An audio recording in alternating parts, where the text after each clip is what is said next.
Hey, what's up, universe? It's 12:53 a.m. on Saturday, July 1st, 2023. I'm going to try to keep this relatively short because I have the fans off for the computers. There was a couple things that I was going to mention, and I remembered one of the things from the previous video that I wanted to mention that I forgot to mention. A couple things, actually. Imagine that. And it has to do with the TV show Atypical. Now, I said that my son turned me onto that, and I've heard of this show before, and I swore I looked it up, which is leading me to believe that Reese probably told me about this show. Not only that, the video that I spoke about this show for the first time has like an abnormal amount of views compared to the other videos. It's kind of a funny thing in a way. It used to be a triggering thing, and it may still be, who knows. As far as Reese is concerned, she would tell me things, and then I would attribute the knowledge to somebody else. It got to be kind of a joke in a way, although I know it really wasn't ultimately that funny to her.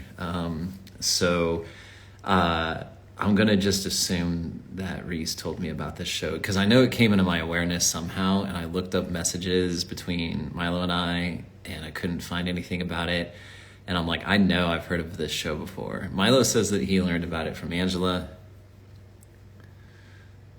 I don't know. Anyway, I can kind of remember, I remember it coming into my consciousness at some previous time, and it would just make sense to me that Reese was the one that introduced it. So the thing that I wanted to mention wasn't just that. The characters, right? The main character, Sam. While I'm watching this show, there's some things that like really remind me of Mr. Robot. Like there's the whole, like some of the mannerisms, some of the approach to life, some of the like the counseling session and the dialogue, just really kind of reminded me that these two characters, that Sam from Atypical and Elliot from Mr. Robot, are individuals that experience life, and they're atypical. You know what I mean? Like they're atypical, right? Both of these characters are. And it's something that Elliot, in Mr. Robot goes into as well. And it's just that piece of those characters really resonates with me as part of what got me to cry in both shows, is being able to relate and identify with those characters. So I just wanted to mention that I found that the two of them were... I found it to be similar. It just kind of like echoes or deja vu moments a little bit while I was watching Atypical. So there's that. Then I was looking at... I have been looking at my chart and the transits just a little bit recently. Not a whole lot because I've still been writing, these articles on Medium, which has led me to... like I was mentioning earlier, it's been really fun to add things into these journals, like links to, like I talk about Indiana Jones a lot, right? And that scene. And so I'm able to, in the article, link to that. One time I spoke about the double slit experiment. So I was able to link to that. Just adding in quotes and, just links that makes the articles a little bit more fun and interactive and provides the context for, what I'm talking about. So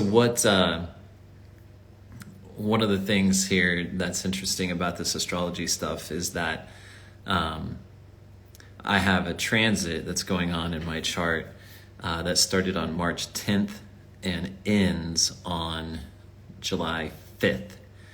And I don't want to necessarily nerd out too much with you guys, but you could think of like your horoscope as like a snapshot, right? Your horoscope is static. That's like your fingerprint. So the planets were in a certain position and certain signs and certain houses when you were born. Snapshot, boom. Okay, now transits, like this stuff is always in motion, right? The planets are always in motion, houses will change, like, you know, like all of this stuff is dynamic.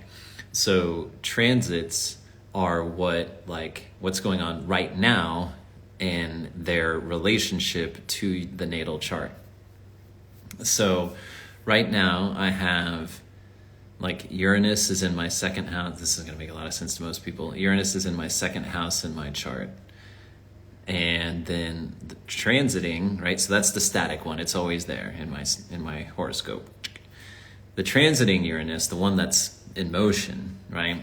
It's opposite it's on the opposite side. It's 180 degrees away. So it's opposing my natal, they call that the transiting Uranus is opposed the natal Uranus, right? And so the natal is my snapshot, is my horoscope. Now, the energy of Uranus is very disruptive. It's a change agent, you know. It's you go read about it, go look it up, just search it up. Uranus is a disruptive energy. And I found it interesting because when I studied astrology, when I was looking at transits, they have what they call orbs of influence, right? So if something is in motion, there's going to be a certain range, right? As it gets closer, it's going to become more exact, so to speak, right? To where it's like, okay, now you're like right at 180 degrees, like straight up 180 degrees opposite. But then there's going to be like a degree, right? Like there's going to be an applying part, and then an exact, and then a separation, right?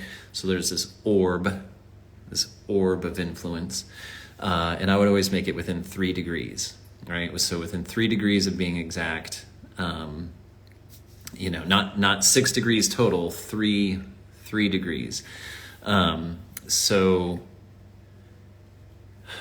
that's where the March 10th date and July 5th date come from, is that it takes that amount of time for Uranus to transit 3 degrees to my natal, from my, you know, as it's moving, it's going to be within 3 degrees of my natal Uranus for that duration of time. So this disruptive energy, if you go look it up, I'll just read you, like I asked ChatGPT about it. I'll just read it. It says the opposition aspect indicates a tension between these two areas of life, which is the second house and the 8th house. Let me give you that context. It says, so the 8th house is where,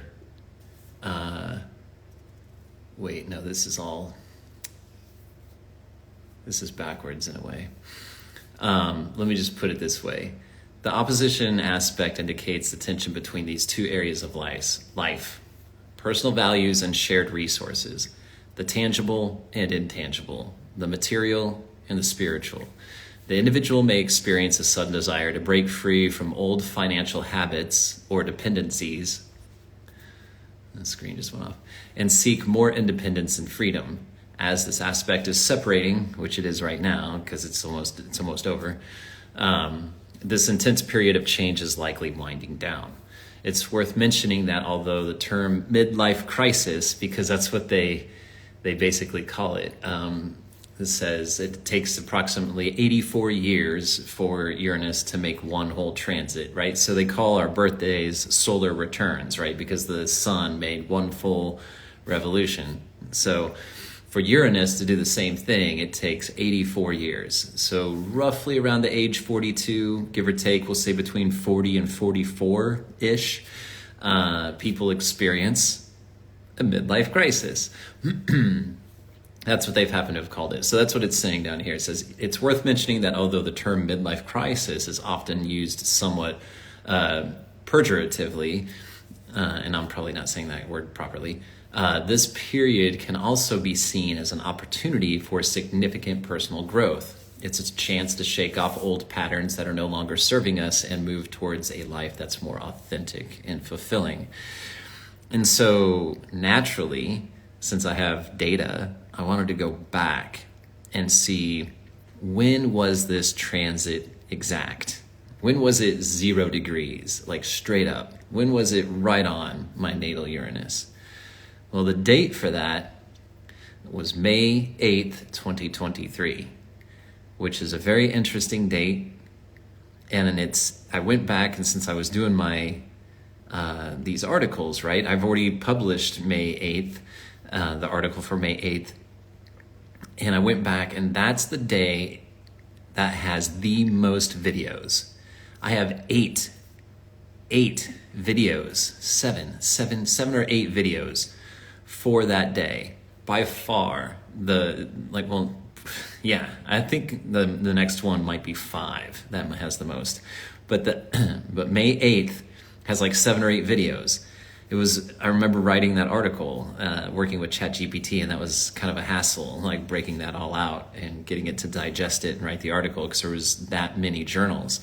And then I started to rewatch the first video, and I talk about the language that I'm using. It's indicative of the energy that this is talking about, because I'm like, I mentioned the words about like, it starts in the morning, and I'm like, I'm in the thick of it, like managing this energy, like the way that I'm talking about it, and like the things that are uncertain. And then not only that, Monday, May 8th was the first business day of me being unemployed.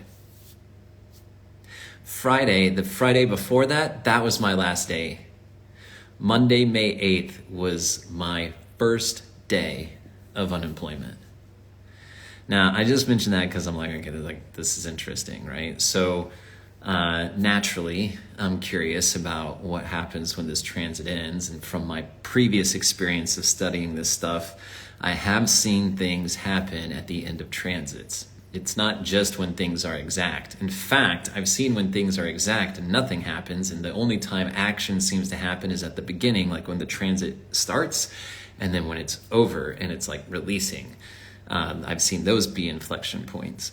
So it's just kind of I can talk about it, and I'm just checking in with the energy inside of me about it. I don't have the energy around this topic of astrology like I did before. And it's just interesting to me. So there's that. And man, it seemed like there was probably something else. But I am unsure what it may be. Again, I should just write this stuff down. But I just wanted to mention that. Again, I haven't gone back on the numbers and tried to look at any other type of patterns. I've been crying today. I've been writing the articles some more. Medium only allows 15 posts per day. And I'm like, that's kind of silly, I think. Yet it is the limitation that is currently present. So I believe that by Monday I will have all of my articles published and I'll be current. So that's interesting. That'll be good. What was interesting, what I was thinking about as I was speaking that, is that yesterday, part of what took me so long of that process was reconciling what was on Instagram and what was on YouTube. Some of the videos that I had on YouTube that originally came from Instagram were like no longer on Instagram. And I was like, what? So it's a good thing I've downloaded everything and it's on YouTube and whatever. So, okay. Yeah.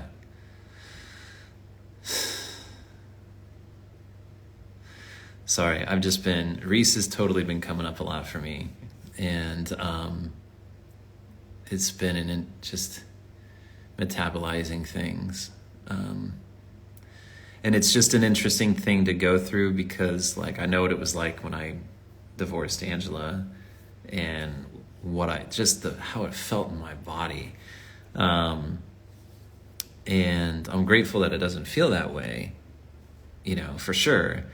And so I'm just processing stuff.